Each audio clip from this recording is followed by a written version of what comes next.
Gas સંકટ વચ્ચે ગુજરાતના ખેડૂતોને જોઈએ એટલું ખાતર મળશે, ખાતરની નહીં સર્જાય તંગી।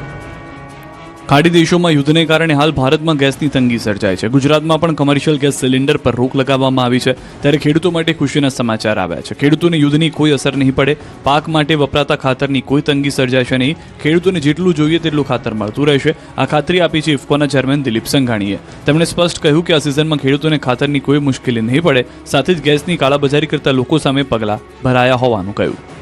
ખેડૂતો માટે હું એ આશ્વાસન દેવા માગું છું કે દેશમાં જે ખાતર ઉત્પાદન સંસ્થાઓ છે, સહકારી કે પ્રાઇવેટ, એ બધા પાસે એટલો જથ્થો છે, સરકાર પાસે બફર સ્ટોક એટલો છે, એટલે આ સિઝનમાં ખેડૂતોને ફર્ટિલાઇઝરની કોઈ મુશ્કેલી નહીં પડે।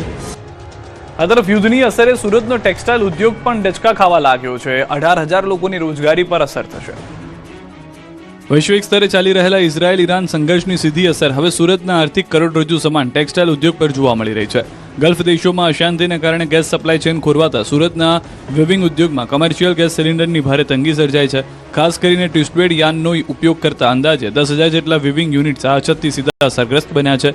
વિવિંગ ઉદ્યોગમાં કાપડના ઉત્પાદન પહેલા યાન દોરા પર પ્રક્રિયા કરવી અનિવાર્ય હોય છે।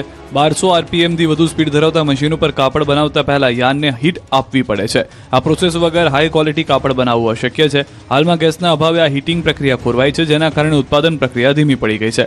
હાલ સુરતમાં કુલ 55,000 જેટલા વિવિંગ યુનિટ્સ કાર્યરત છે, તેમાંથી તમામ વરાળનો ઉપયોગ થતો નથી। જો આગામી થોડા દિવસોમાં ગેસનો પુરવઠો પૂર્વવત નહીં થાય તો સુરતનો વિવિંગ ઉદ્યોગ આર્થિક મુશ્કેલીમાં મુકાશે। આ ઉદ્યોગ સાથે સંકળાયેલા 18,000થી વધુ લોકો બેરોજગાર થઈ શકે છે। ટેક્સટાઇલ ઉદ્યોગને દરરોજ 2,000 કરોડ રૂપિયાનું નુકસાન થશે।